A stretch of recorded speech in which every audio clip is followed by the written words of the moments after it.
O pasado venres e dende primeira hora da tarde, o establecemento La Consentida de Vilanova organizou unha festa celebrando a reapertura do local.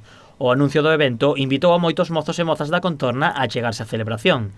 Dada a gran afluencia de público e o volume da música, os veciños alertaron a Benemérita. Pasadas as 10 da noite, presentáronse no establecemento ata 6 coches da Garda Civil e un da Policía Local, confirmando que no establecemento estabanse a saltar moitas das normas sanitarias impostas pola fase 1 do estado de alarma.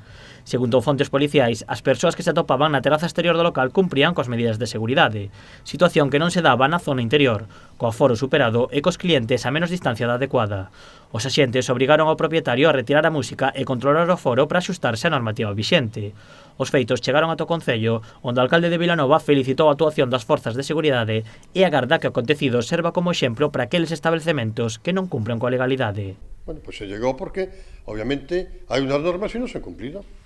Entonces, bueno, pues ha actuado las fuerzas de seguridad con contundencia, ya se vio la cantidad de medios que desplegaron y, bueno, pues yo creo que hasta sirvió de ejemplo de que dentro de la legalidad se puede hacer todo. Fuera de la legalidad hay que tomar medidas muy serias y se van a seguir tomando.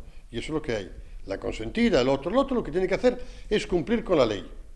Y cumpliendo con la ley nos veremos todos, y sin cumplir con la ley, pues pasarán las cosas que pasan y habrá el despliegue de la Guardia Civil y de la Policía Local que hubo para que se respete la lei, nada máis que eso.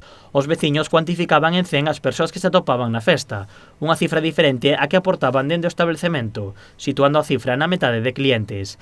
A Garda Civil trasladou os feitos á subdelegación do Goberno. O establecemento podería enfrontarse agora a unha multa que oscilaría entre os 600 e os 30.000 euros. Ademais, segundo confirmaron algúns dos presentes, a Garda Civil tamén tramitou denuncias a aqueles clientes que non estaban cumprindo coas normas, así como aqueles que tiñan os seus coches mal aparcados no exterior do local. A actuación das forzas de seguridade non supuxo o peche da Consentida, que nestes días continúa abrindo con normalidade.